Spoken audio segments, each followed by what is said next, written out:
Not to get all political on here, Taplines listener, but historically speaking, black people haven't exactly been welcomed into the halls of power in the American beer industry.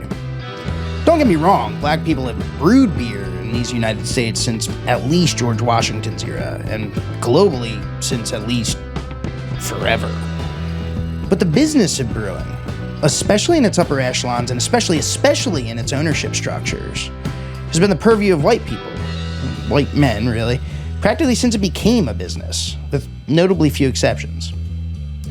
There are a dozen well-documented reasons for that, many of which stem not from any endemic characteristics of beer or brewing, but from the systemic racism that's been baked into this country's laws and institutions. So it's no surprise that the craft brewing industry has mostly reflected the broader beer business's racial demographics regarding executive and ownership makeup.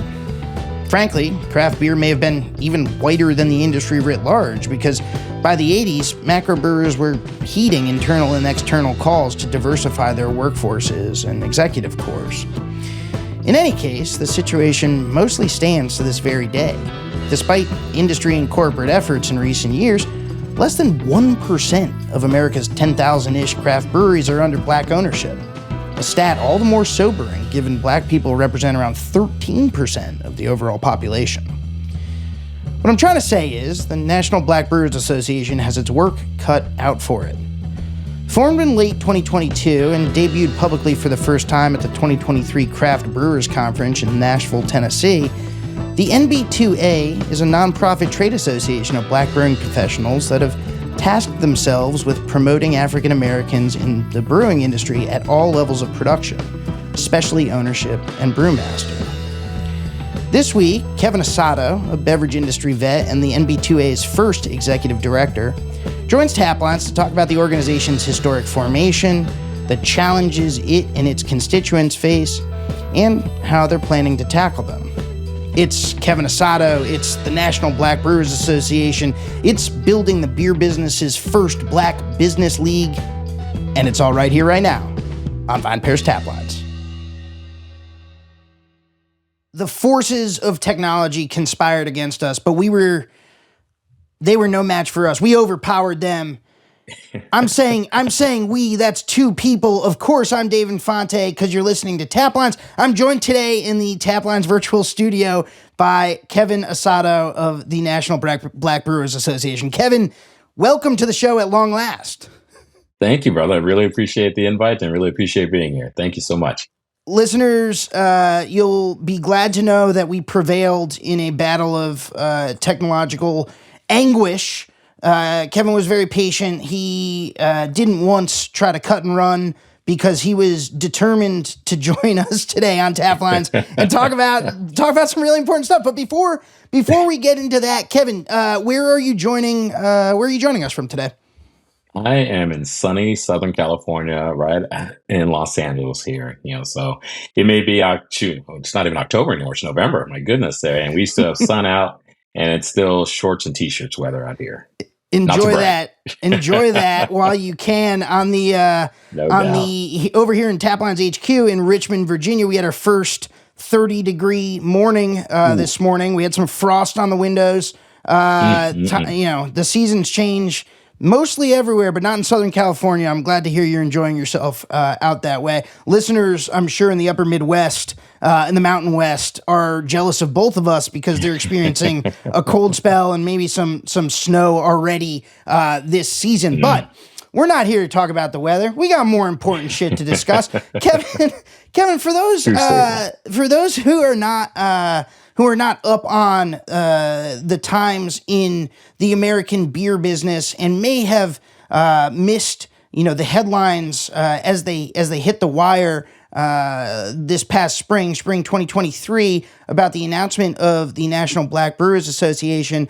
They may not be familiar with the organization. They may not be familiar with you personally. Let's start with you personally. You're a 3-decade veteran of the American beverage industry writ large. Yes. I suppose you've worked a lot of angles, or you've worked a lot of roles in the beverage world. How did you come to find yourself with the National Black Brewers Association. Give listeners a little background on who you are and how you got here.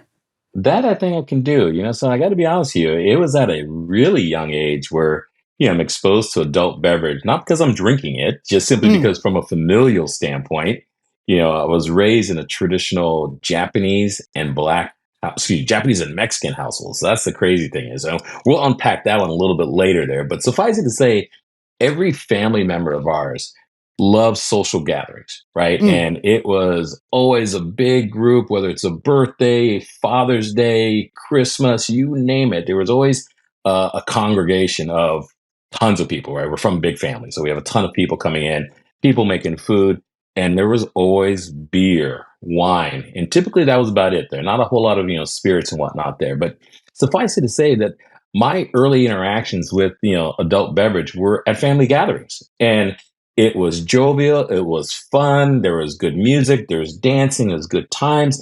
And so I just naturally equated, family gatherings, happiness, and joy with this is how you bring it to life. You bring, everybody's cooking. You got a cold beer. Grandma's got her wine. Mom's got her wine. And so from that, when I started getting a little bit older and went to college, living on my own, had to answer a job board, posting because I had to pay for school. They Hmm. just said, hey, come work at a warehouse. Great. So it happened to be the Anheuser-Busch warehouse in Sylmar, California.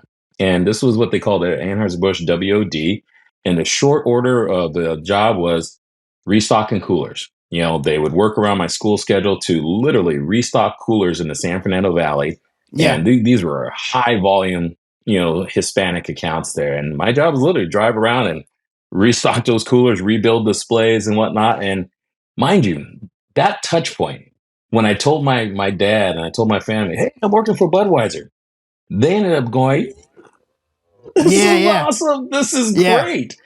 And, so here I'm getting this additional validation. I'm already having fun doing it, right? It's physical. I'm out in the sun throwing cases.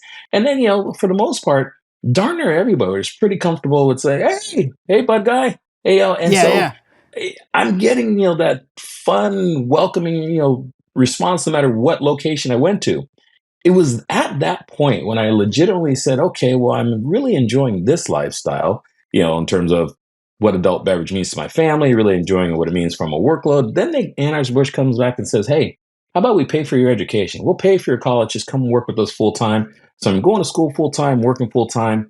And at this point, I'm going, well, life is pretty darn good if you're going to pay for my schooling. And fast forward to the piece where they're like, hey, look, when you graduate college, you'll have an opportunity to work with us. And at this point, right around this time, I think the World Cup was in play. And they're saying, hey, look, we need some guys to help, be a draft technician and work on draft lines and set up this stuff.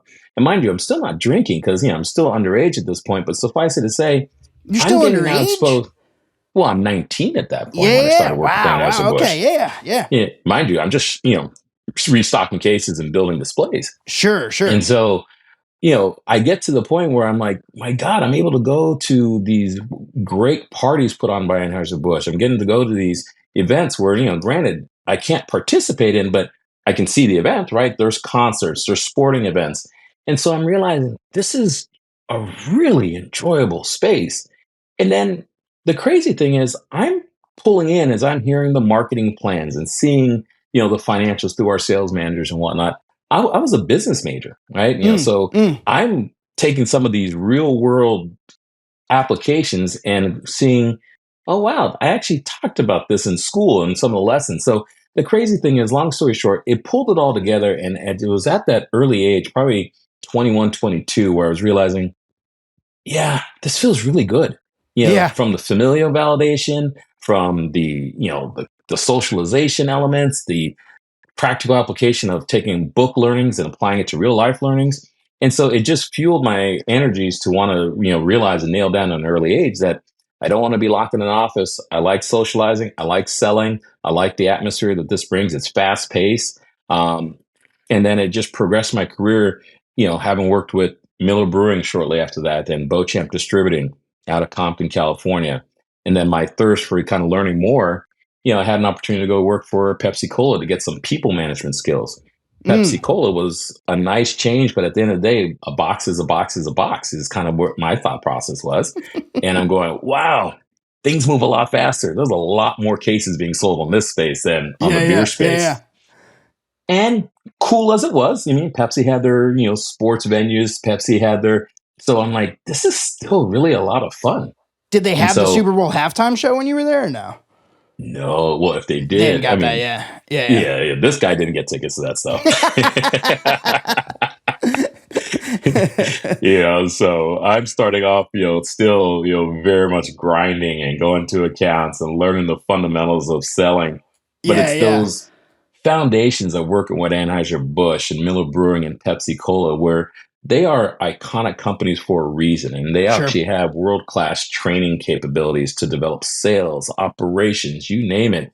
So I could not have been set up with a greater level of success as I build the very foundation of selling, build the Yeah. very foundation of marketing. I mean, these are great brands that are iconic in for a reason. And so as I'm getting this understanding, I took those learnings and said, something, this was right around 2000, I think it was, where the bottled water business was just going bananas, right? Just Mm, it mm. was new news.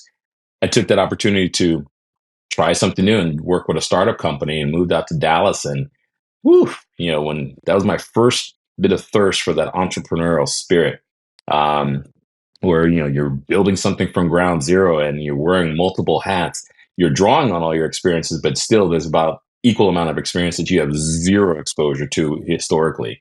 And so, I'm working for a company called Parmalat and starting Esker Water.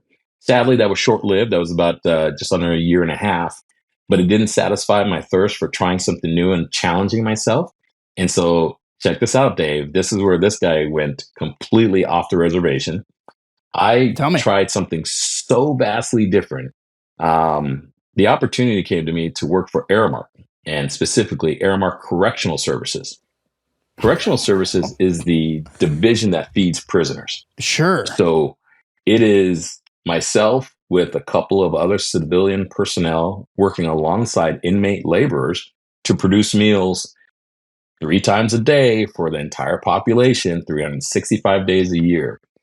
So now I go from living, the life, going to concerts and sporting events and hey, bud guy, to literally having to get my background checked and going into being in a jail or prison 3 to 5 days a week. Wow. So now we're dealing with a very different side of society, right? In which, Sure. you know, oddly enough, I'm learning how jailhouse hooch is made. So while there's no Budweiser being sold there, make no mistake, there is some version of mind-altering juice that is being created in, in those halls there. And Yeah, I won't yeah. say where all that stuff is taking place, but it's just it just happens there. Long story short, after 4 years in that space, between California, Oregon, and Washington, I realized, okay, let me get back to my sweet spot. Let me get back to where I know I'm happiest there. And I've made an Return informed to the decision beverage that, industry. yes, you nailed it. Absolutely nailed it there. And so, I get back into beverage there. I'm working with Dr. Pepper. And then I realize that, man, okay, I'm back in the non alcoholic space, but my real love is adult beverage. And at this point, I had not had spent any time in the spirit side of the space, right? I'd been with, non-alcoholic and CSDs. I'd been with beer, but I had not been with spirits yet. So I took this opportunity after Dr. Pepper to go with Bacardi. And after a few years there working in California, I was moved to their headquarter offices in Miami. And that's what really got me kind of, the other layer of education there. While I've had a very strong, robust exposure to the sales and distribution side of things across multiple channels, multiple states, Mm. now it kind of put me behind the curtain, behind how the sausage is made, right? Working with the brand teams, the customer insights, the shopper insights. Why is it that they're doing what they're doing? And I couldn't have found a better role because my role at that time was to kind of inject real level, street level impact into the brand plans, right? So, yes, this sounds like a great idea on paper, but there will be no chance of this working downstream because here are the reasons why, whether it be legal reasons or just sheer executional blockages there. So, really, really great foundation learning across multiple brands. and really, like I said, the foundational stuff of why brands do what they do from an innovation standpoint, how they reach certain shoppers, how they reach certain markets, certain channels. Really, really good capstone. Wow. Long story short, when I moved to Miami, we had 7 kids. 7 kids. What? we had we had 7 kids. Yeah, what can I say? I like my wife. How So old were you? You weren't that old at uh that point. God, like how old was I at this point there? This was back in 2016, so 7 years ago. So what is I, 46-ish, right around Good there? for you. My goodness. Okay, so you Good got for a my big wife. family. You got a big family. You got already a very distinguished career in the beverage industry, both non-alc and alcoholic. You took a detour into the American correctional facility space, but then you came back. You came back to alcohol. Where does National Black Brewers Association come? Intersect with the Kevin Asato story. So as we look at that piece, as I was telling you, we went out with 7 kids and giving my sons the birds and the bees story that, hey, teenage sons, be smart. Sure. Dad comes out and we have baby number 8. It was a nice surprise baby. Oh my Long story god. short, baby number 8 is born with Down syndrome and some medical challenges there, and some of the medical care she needed was back in California. And Mm. so it pulled me back into California, and I took a role with RNDC at the time. It was Young's Market prior to transitioning to RNDC. And this is where I get exposed to Fawn Weaver and Uncle Nearest. And so as I'm working with Uncle Nearest as a portfolio, and I'm really liking what's happening, and I'm developing the Black Leadership Advisory Council for RNDC, I'm really finding that I'm enjoying giving back to the community that looks like me, but it's also raising the very clear awareness that there's not a whole lot of people that do look like me. Right, right. And I'm going down my history. I'm going, my goodness, whether it be beer, whether it be soda, whether it be anything else in the adult beverage space, there just aren't a lot of people that look like me. At that time, Fawn Weaver asked me to join her board of directors for her venture fund, which was in support of minority-owned businesses Hmm. coming to market. And it was through that relationship, through a couple other people, that she connected. She had known Kevin Johnson. Kevin Johnson is the owner of Oak Park Brewery. And little did I know, back in the December of 2022, after owning Oak Park Brewery in Sacramento, he was, pretty familiar with the fact that there should be an association, or basically surprised that there wasn't an audience that, or an association that could help Black brewers, especially as Mm. he's interacting with Black brewers, recognizing, man, there seems to be a tremendous disparity. And he had the prior, performance of dealing with associations. I think it was the Black mayors of the United States, or Black mayors of the U.S., building that association. And he took that same learning and saying, hey, look, there should be an association for Black brewers in the Black community to help, right? We're hearing the same same issues. So as he's bringing this concept to life, he is reaching out to some of his contacts and relationships. And that's how Kevin and I got connected. And he's like, Hmm. hey, your background, your desire, and what you want to get accomplished, I'd love for you to take on the role. And I interviewed with the team, and I got to be honest with you, I was coming back home to beer, coming back to supporting a group of people that look like myself, could not have been a better scenario. So very long winded, but suffice to say, you've got Kevin's entire story right there and how we came together here. Fantastic. I love it. So in December 2022, the organization National Black Brewers Association actually is officially formed.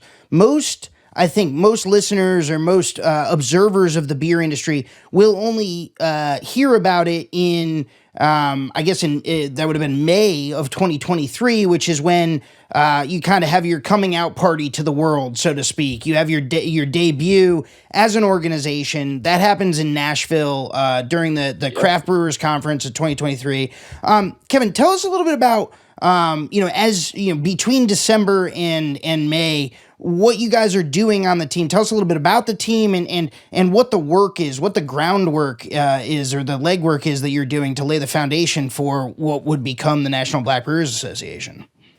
So from December, the start of that was just the starting of the organization, right? Like putting the articles of incorporation in place. So starting the Yep. basic framework to develop the business. The Yep. next bit of work was actually let's build the board of directors out. That's got to be the key element of you know one, providing legitimacy to this organization, right? It has to Hmm. be a group of credible people that this community can say, yes, I know Garrett Oliver, and yes, he's on board, and Dr. J, yes, absolutely, she's on board, got it.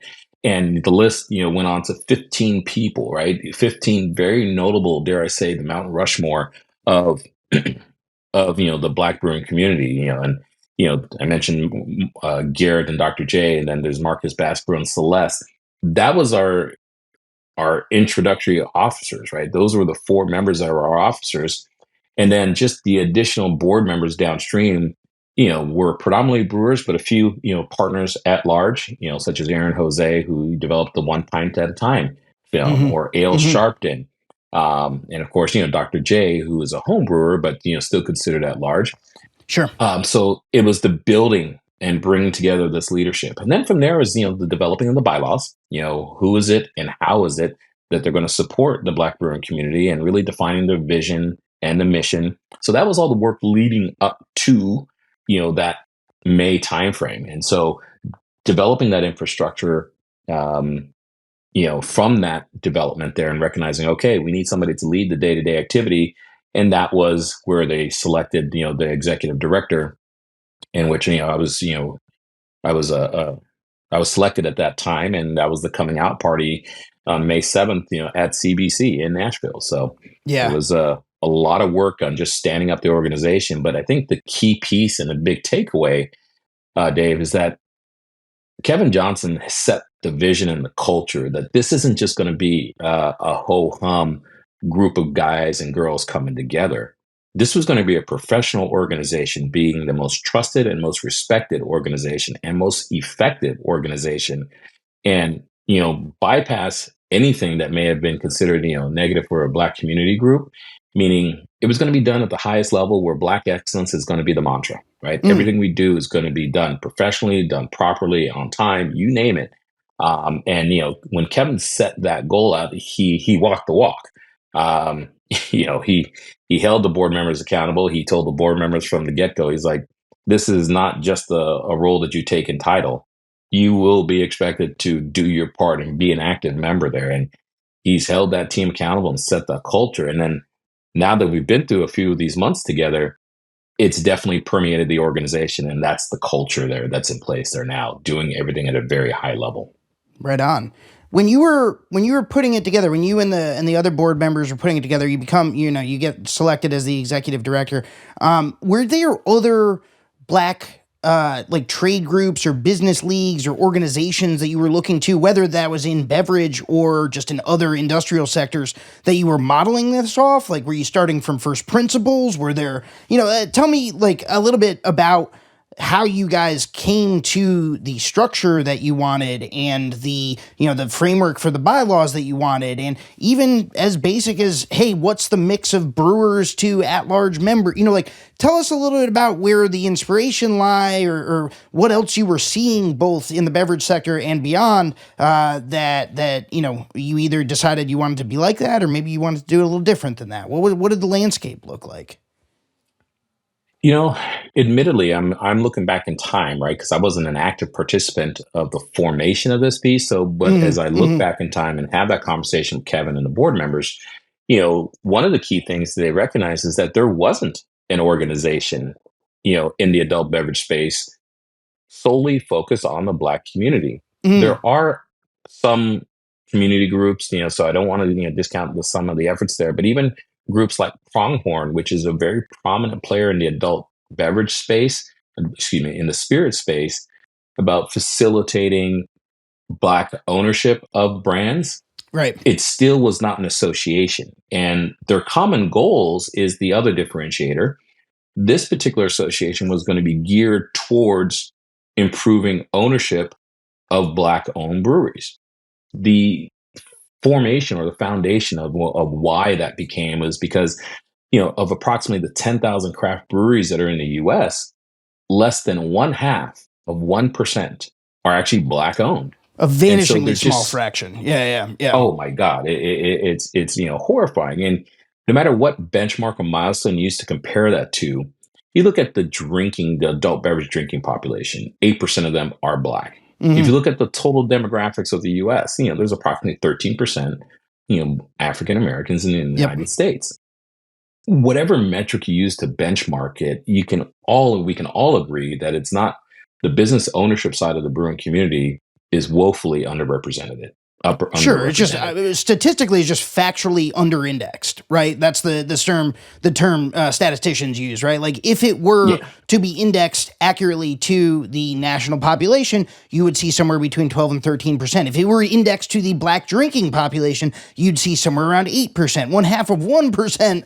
Obviously, just I mean, it's just not it's not commensurate with either of those two relevant populations. Yeah, yeah. And so that is the motivation for why this organization, that is the mission to improve that ownership level, to something that's far greater than what it is today. Mm, We're not putting a hard timeline or a defined milestone on what that looks like, whether it's 8%, 13%, or anything, quite frankly, different than those two other benchmarks. But the goal is to something better than that. And we'll define that probably a little bit with greater detail next year. sure. Um, on where we're going to be looking at getting at. And in terms of the bylaws, look, I mean, I said it earlier. Kevin was going to set the culture and tone that this is a very legit organization. That this isn't just done in name. And I think a lot of the foundational elements were created from his work on the political function as the Black mayors of the United States. That council and their bylaws that definitely played a role in influencing how the structure of this organization was going to be set up. I mean, I'll be the first one to tell you the rigor that has been instituted in terms of board meetings and do you second this motion? I mean, who's initiating it, making Robert's sure rules. there's a Yeah, yeah, second. yeah. I Sure. mean, it is rigid, but the beautiful thing is structurally it's rigid. But I love the fact that through it all, culturally, we're allowed to be as culturally relevant as we want to be. Mm, So there is, absent of those rules and processes which are absolutely necessary from a business standpoint and an accountability standpoint. I love the fact that the tagline is, hey, we're bringing culture to the cup.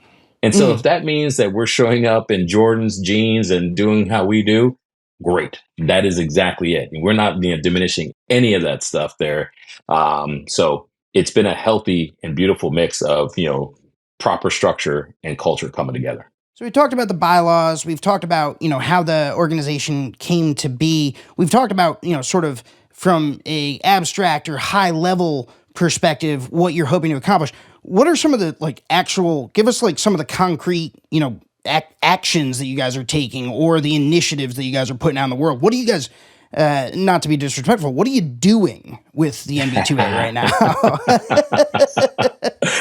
That's a totally fair question there. And I'd say, well, we're doing a ton, doing an absolute ton. There's two particular initiatives that I think are most relevant and actually getting the most visibility. So I'll just keep Mm, us, focused on those two. The first is Black is Beautiful. And you're probably saying, wow, what is that? Some of you may have heard of it there because it's been around since 2021. But this is an initiative that was started on the heels of the George Floyd murders, in which mhm, Marcus Baskerville said, something, I've got to do something about this thing. And through his own community and his own way, he initiated what's called, a collaboration brew, in which he mhm, created a stout recipe. And he just sent this out to everyone in the brewing community that he knew and says, hey, brew this collaboration beer and, have, a portion of proceeds of this brew come back and donate to your charity, your local charity that supports a local social injustice. And that became so successful that it reached out to there were 1,601 breweries that participated in it. Secondly, the amount of donations that came back to the various social justice charities, you know, tipped 4.5 million. I mean, it wow. was so significant and successful that this is one of the things that the NB2A is doing. We're not looking to create something necessarily new, but definitely looking to support existing platforms that our members have started. So the Sure. next iteration is what we're calling Volume 2, Black is Beautiful Volume 2. And you can go to blackisbeautiful.beer to learn more about it. But this year, Marcus instituted a new recipe. It's a hazy IPA. And then, unlike last year, where all the proceeds went to a localized social injustice group, this year, the resources, we're asking everybody to donate either $1 per pint or $1 per can back to the NB2A. So the NB2A will be the recipient, but this is a natural evolution and consistent with what Marcus has intended to, make sure that he can do something to help close that, racial inequity that exists. And this is that initiative. We've gotten so much, positive press, even, from national retailers like Whole Foods that have just said, absolutely, as you guys have your distribution and as you get breweries signing up, we will have a spot for you on our sales floor and on our sales shelves. So we've seen so much good, positive impact at retail. And so that's our first initiative that, in terms of what we're getting done, really helping, close that gap. That's been a lot of fun. And then the second piece is celebrating National Black Brewers Day. Have you heard about this yet, Dave? Just don't know yet. I actually have not. Tell us about it. You're breaking some news on my podcast, Kevin. Look at us go. I mean, it actually happened October 10th that we actually are celebrating and supporting and recognizing probably the most courageous Black brewer that we've had, thus far. And Ted Mack Sr. was the very first African American that owned a brewery in the United States. He opened up his doors October 10th, hence 1010. And, they were opened up in 1970. Sadly, throughout the political climate and through some of the very real, social challenges that, existed in the early 70s, he closed his doors in 2 years there. But the beer that he opened up or started was called People's Beer. We are keeping that history alive and recognizing that what he did really helped forge a way for a lot of our brewers today. And so we're recognizing and reaching out to several jurisdictions, whether it be city, county, or state levels, in which we're asking those respective cities to recognize October 10th as Black Brewers Day.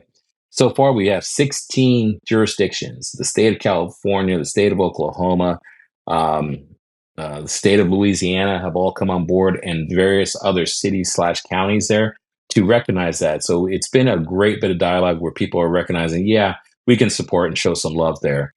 Just know that next year, true to form, we're doing everything bigger and better as we do this. We're actually looking for that federal designation as well. And actually, we're having that federal, and we're getting the National Black Caucus of state legislators. They're going to be proposing this and taking this to the federal level there. So we're having such big initiatives there. And what that does, it just gives us a real opportunity to kind of educate our legislators about Black brewers and not only the financial impact, but also the employment impacts in their respective jurisdictions. So, but and the as history, well as and the history. Yeah, Yeah. exactly. You nailed it. So Very those are our cool. two big initiatives: Black is Beautiful and National Black Brewers Day. Yeah, right on. Kevin, I think for a lot of listeners who are sort of familiar with the American craft beer landscape and are familiar with the beer industry writ large, they see out there, especially over the course of the past half decade or so, corporations and trade groups making efforts, very public efforts to quote, improve diversity, equity, and inclusion, right? DEI has become a major corporate initiative, major trade group initiative. It's in the ether, so to speak. And, the Brewers Association, which is the craft brewing industry's largest trade group, implements a DEI department or committee in 2017. Good 5 years before National Black Brewers Association comes into being. I'd love to hear, and I think our listeners would benefit from hearing how you sort of see the work that's being done, for example, at the Brewers Association with the DEI work that they're doing, and how that sort of interacts with, or how you'd like it to exist in tandem with the work that the National Black Brewers Association is doing, because I think it would be fruitful to sort of delineate in your mind how you see these efforts working together, or which areas they're going to be working in, and flesh that out for us a little bit. It's a great question, and I think the key thing is, the Brewers Association does so much great work for the brewing community as a whole. right? And so whether it's tax legislation pursuits or just infrastructure to provide data insights on where to pursue and where the pinch point or pain points may be, all the work that they do there, you know, our membership benefit from, right? We're brewers at the foundation, right? So Sure. we benefit from all that great work. There is also a beautiful complement of what we do. And to your point, as they started a DEI initiative there and their projects, there's no doubt that much of what we're doing falls, in complement with what they're doing. Hmm. And it's kind of like we pick up where they leave off, so to speak, there, right? Because there's only so far that every organization can go. So this is that complementary piece that we can kind of take that agenda and advance it even further, even though it's it doesn't seem like we should be on the same agenda. The fact is we're trying to truly accomplish the same thing, and that's draw a larger, more diverse audience into the craft brewing community. They have their tactics and their reasons for doing it, but it's also consistent with why it's important for us to do it. So our efforts, even though the activities may be slightly different, they are complementary. But when you see this partnership, Bob Peace leading that organization, he's been one of the first early adopters of saying, hey, I want to support what's going on. You guys are 100% on board with what we're doing there. So they have taken us into the fold and really supported all of our efforts there. Even as something as vibrant as giving us space at the CBC, right, the Craft Brewing Show, and we were able to be a part of it. Hmm. The Great American Beer Festival, carving out space on that floor for calling it the National Black Brewers Association Pavilion, the NB2A Pavilion, where we Yeah, can yeah. actually showcase and highlight some of our brewers that have historically, may have waffled on whether they participated or not because of the costs associated with it. Sure. They've removed some of those barriers to help flourish and support that. So, look, I cannot say enough about the support of the Brewers Association to help us, right, and be a part of, either activities that they have in place. Again, it also gives us a level of credibility.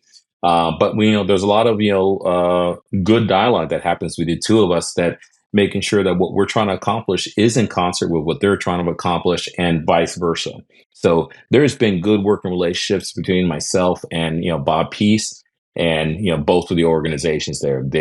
They've donated a lot of resources to help us realize what we're trying to get accomplished there. So like I said, we do a lot of the same things, but we pick up where the other leaves off.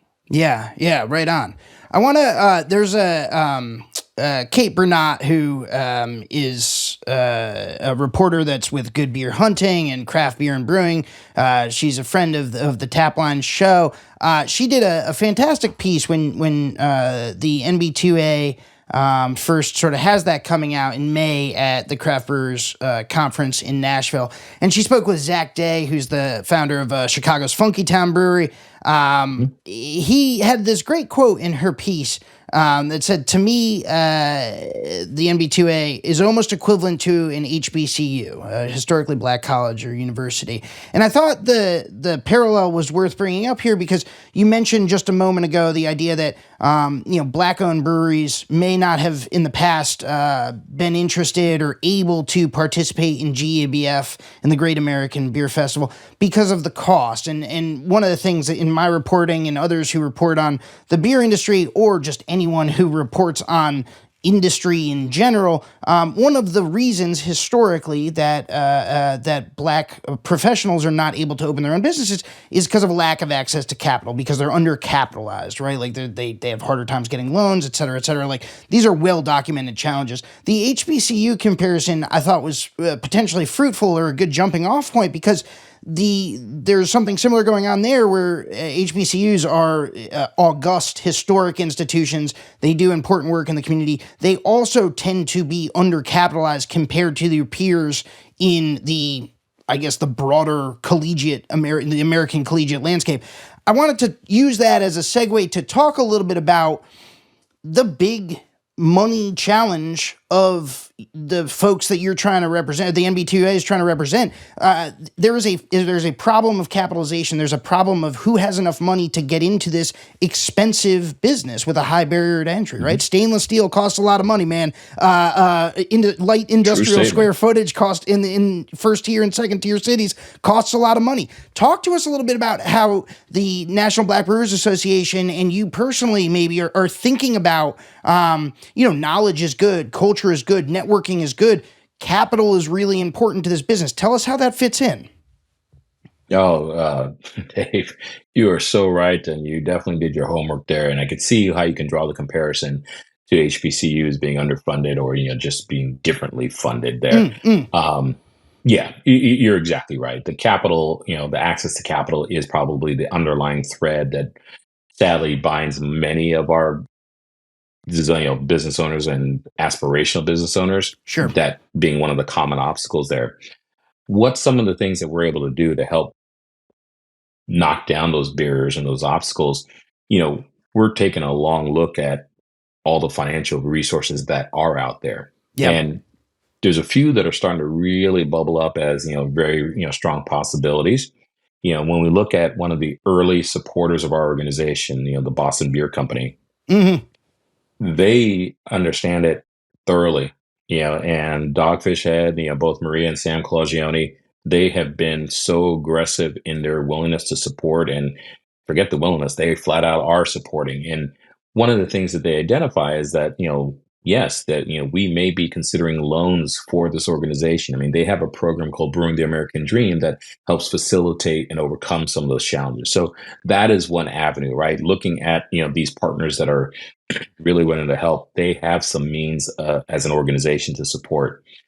There are relationships that we've been very fortunate to connect with, through Kevin Johnson's relationship, with some of the major financial institutions, to have that dialogue about whether it be lending guidelines and lending restrictions. At least that dialogue is being had. We're far from getting it to something that we could present to our membership. But financial institutions, we're having that discussion about, hey, here are some of the historical barriers, and where can you lean in and partner and allow this to have, facilitate the lending or, other financial products that can come from these, traditional financial institutions. Yeah.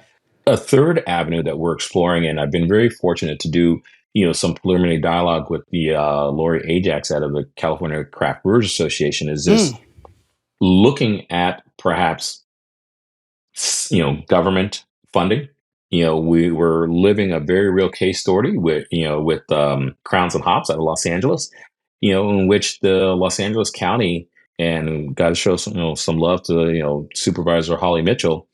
She's been a significant advocate of unlocking county funds to help facilitate whether it's either the property ownership that needs to be realized or the economic development of minority-owned businesses there. And so going down the road of really looking at both state, county, and city level funding for economic development is another avenue that we're pursuing and we're seeing. And, this is why we are making sure that we're developing a relationship with legislators. So one, we can introduce ourselves and the opportunity that exists. And two, we can educate them on the impact that brewing has in their community, right? Sure. From a jobs perspective, from a revenue perspective, it's not surprising to hear that there are economic development funds and resources available that have yet to be tapped into. So we're being very intentional with how we connect with our legislators and perhaps looking into those resources. And then the final piece is, on a much larger scale, we're getting some early support by major beer players already. As I mentioned, the Boston Beer Company, very big supporter. Diageo, they, albeit the largest spirit company, but the makers of Guinness beer. Yep. And we are looking at some other partnerships that are just really stepping up. The National Beer Wholesalers Association, as they partner with us, they continue to identify and hear our message, and the dialogues continue that they may be another resource to facilitate ownership. Not necessarily under their portfolio. I can't say that at this time. That's entirely too early to say. But they're seeing the importance of it, and albeit there's some residual benefit, right? It's not just because it's feeling good and does good for this community. they also recognize the importance that it serves as a great source of consumer and shopper recruitment into their franchise as well. So, we are absolutely exploring, some three very distinct, avenues of funding. Still early days to put some things down on paper in terms of what will be the most effective for us. But, Mhm. this is, the avenue, recognizing full well that this is the reason why we exist. We have to bring some of those financial and capital resources down. But I have to be truly, truly, truly transparent when I say this, Dave. Handing somebody a check without the financial literacy and the additional supports that go with that is a Mm. recipe for disaster. So Yeah, there sure. is no way that we would be doing any of our brewers any justice if we weren't taking a comprehensive look at their business and giving them the entire, you know, rundown of, okay, you need some marketing chops, you need some operational improvements, you need some product quality controls. These are elements that have to be instituted just as, much as, the financial needs are.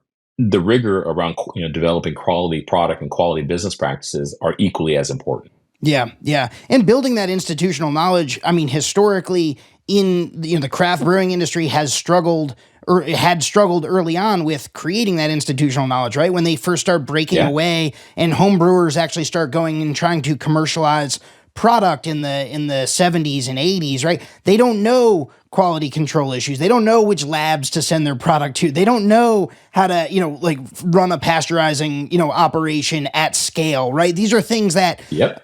the big guys know how to do. The little guys Hmm. don't. So there's like a parallel there with it's not you guys don't, there's not a need for National Black Brewers Association constituents to learn things, like reinventing the wheel, but creating that Right. institutional knowledge and creating the pathways for it to get to the people who need to know it is not something that just happens overnight, right? Correct. You nailed it Yeah. right there. So finding those partnerships, whether it's, with Diageo or whoever else, Boston Beer, maybe we can have access to their labs, right? So, Yeah, yeah. our localized breweries can't afford a lab of their own, Course, but, course. Yeah. can we create that avenue that allows them to bring their product in to ensure product quality and consistency? Heck yeah, that's a significant win. And so historically, some of those resources and avenues just haven't been illuminated for our partners here. Yeah, right on. Kevin, Mhm. take us back to Nashville. We've talked about the organization, about some of the challenges, some of the opportunities that National Black Brewers Association has in front of it you guys are a 501c6, right? Like a trade Correct. league. Yeah, yeah. Correct. It's this 501c6. It's unlike any other sort of there are informal organizations that represent sort of black adult beverage professionals maybe, but this is the first one that's really set up like a trade organization. We've talked about how it got set up, what the goals are, how it interacts with some other DEI programs out there. But take us back now, like zoom back in and let's go back to May 2023. This moment, Okay. this historic moment, as we that's what we do here on Taplines. This is recent history, but it's historic nonetheless. Tell us about the actual sort of debut of the National Black Brewers Association. How does it go? What's the scene? Where are like who's there? Who's in the room? Get us there, man. Well, sadly, you're asking one man's perspective, right? And so my board was there in full power, and they're already well familiar with the setting, right? So they've been to CBC. They have several relationships already. They know the game plan. They know the format. But from this guy's perspective, this was a very different, viewpoint. As I Mm, mentioned before, this is me coming back to beer, right? mm-hmm, So mm-hmm. prior to this, I had been on the distributor side, on the spirit side, on the supplier side there. So it had been a minute since I've been back into this space. And I kid you not, day one, Justin Kendall from Brewbound, I get told that I'm going to be speaking on a panel. And this is day one on the job. And I forget the name of the place, but it's a honky tonk right there on, right on the, Nashville, right Broad in the Street. heart Yeah, of yeah, yeah, Nashville. yeah, yeah. Thank you. Yeah. And, I'm still taking it all in because at the time there's also a Taylor Swift concert going on. And That's so right. That's there's right. just a bunch of Swifties all over the place It there. was And a then very this listener. is, it was a very funny dynamic in Nashville that weekend. There were a bunch of twee girls, like teenage and Yes. early 20s in Yes. sequin dresses, and then just like a bunch of like overweight brewers with beards walking around. Yes, so it's already surreal. You're getting thrown into the deep end. You're speaking on a panel at a honky tonk. Your first day on the job. Okay. And I got Chris Harris from Black Frog Brewery in Ohio, Toledo, Ohio, and I got Celeste Beatty from Harlem Brewing. And once again, they're iconic in their own space. They're familiar with this space already. But then there's me, who still haven't nailed down the messaging points. So I'm nervous. My collar's halfway up my ear, and it's going live. And excuse me. And Sam Calagione is there, with his Aloha shirt or his Hawaiian shirt, greeting everybody, high-fiving everybody. Yeah. Kevin Johnson's there. And I'm like, oh, God, this is my first coming out party. We got our PR team. And I'm nervous already. Shoot. Yeah. And I'm a hot mess. In short, I am a hot mess. I don't know if I could have been too bad, because Justin Kendall actually invited me back to speak at Brewbound Live later this year in December at their event. So I don't know if that's a redemption or a pity effort there, or he's like, okay, Kev, you had enough positive things to say. Let's get you back on. But that intro, I've never told this to Celeste or to Chris Harris. Both of them were like, you'll be fine, in the most calming, reassuring way. And neither one of them are high energy or out of control. Chris just threw the arm around his shoulder. He's like, you got this, man. Don't worry about it. You're fine. Their words were so reassuring. It just felt like I was talking to, in one case, my older brother, or, maybe a favorite uncle, or a favorite aunt, because here, Celeste and Chris were comfortable. As I mentioned, they're comfortable with the setting. This wasn't new space for them. Right. They were comfortable with speaking the points there. And it went from manic panic at a high level. And then just that dialogue with them, both before, during, and after, just felt and really calmed me down tremendously there. And so, that piece just allowed me to really just get grounded and really just take this position and get really comfortable. And it was the first time I had the chance to meet our entire board there on after. And so at the CBC, they had set up a series of meetings with, me to do one-on-ones with all of our board members.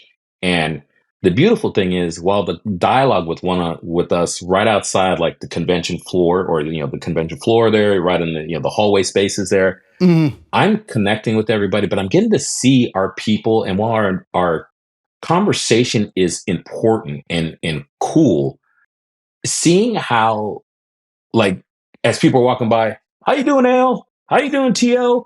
How you doing there, Lisa? I mean, everybody was making it a point, even though we were sitting in, having clearly a one-on-one conversation. Everybody that was a part of that convention was reaching out to them, and it was all 100% positive. And just to see how well received from all walks of life. I mean, there was the CEO of Deschutes that is talking to Marcus Baskerville, as though they are buds there. And I'm like, holy smokes. I mean, it just reshifted the fact that it didn't matter. And it just reaffirmed that the brewing community is just such a pretty close-knit group, and that our board members, our people, are so well respected and so well loved that the hierarchy didn't matter that typically exists in corporate America, right? That hierarchy that exists. Oh, you can't be talking to the CEO. No way. That's left for a handful of people. That wasn't the case at all. And so that was the biggest thing that I was able to take away as, wow, why don't we have a bigger voice? Why don't we have a bigger presence? If literally everyone that I'm seeing interacting with our board members are loving them and saying, hey, I've got this resource. Hey, I want to talk to you. It just kind of fueled my motivation to ensure that I do a solid and do my level best on bringing their vision to life. So that experience was remarkable for me. But once again, my perspective, right? Yeah, it was so impactful. And I haven't shared this with anyone. I haven't shared it with Kevin Johnson or any of my other board members there. But while I was never uncertain that I wanted to do it, if it did anything, it galvanized me to a very high degree to really give it my level best to to see this thing be successful. Oh, So fantastic. I love that. Kevin, we normally finish up on a positive note, and I think this will be a positive question, but it's going to be a hard question. And I think you're up for the challenge. Listeners can tell you have the gift of gab. You know what you're talking about. You know of what you speak. So I'm going to throw a fastball for you here. I think, what you just mentioned, it really piqued my interest because I think, for a lot of, well-meaning folks who maybe have a little bit more prejudice in their hearts than they thought they did type of thing. Something that comes to mind when you hear about like special interest organizations or a black business league, for example. It's like, well, gosh, why do they need that? We don't have a white brewers association. We don't. And look, all of your members already fit in so well here, and all of these. They're able to interact with their peers. What's the need for, this association? Why be divisive? Why make it about race, quote unquote, right? I'm sure you've heard a critique like that before, if not about the Black Brewers Association, National Black Brewers Association, then certainly about, other organizations like it or other conversations that are happening in American culture. Give the pitch or answer that question. Assume it's being posed in good faith, let's say, right? And it's not just some troll who's saying it because they want to be racist and they're just veiling it. What's the good faith answer for why, the organization, you've been there for, building it out, you've seen how it interacts in the space. What is the good faith answer that you would give to why this is necessary to have for Black brewers to have their own association, for it to be a thing that can be called your own and can be built out your way? Give us the pitch. It's a great, piece there, Dave, and it's not a fastball. It is a difficult dialogue, but it's a very a curveball, I guess. I don't know. consistent response there. There's a systemic set of challenges that can be identified to as a group of Black people, and it may not be a set of challenges that someone that doesn't look like them will ever encounter or ever experience, but it exists and it's very real. And when you get a group of Black people together, you'll realize there's a common theme, and then that common theme has common obstacles. And once again, it may not be realized by someone from outside of that group. And so that is the primary reason why this organization exists, right? That systemic issue, whether it be barrier to entry into retail, barrier to entry to distribution, barrier to entry into ownership, or barrier to entry to capital. The common themes exist more prevalently in this demographic. And so that's need number one. How do we have an organization that can provide resources to knock down those obstacles and identify resources to make it available to our team? And then the second most important piece there on why something like this exists and why we need to be separate or different. No, we're not separate or different. Our challenges may be different. We're not separate in the fact that we are a part of a brewing community. We are brewers, no different than anyone else that doesn't look like us. We're brewers. We are drinkers of beer. We are lovers of beer. We are aficionados of this product and of this industry. But there are a limited amount of people, and we're so spread out that we're creating a community of people that can come together, right?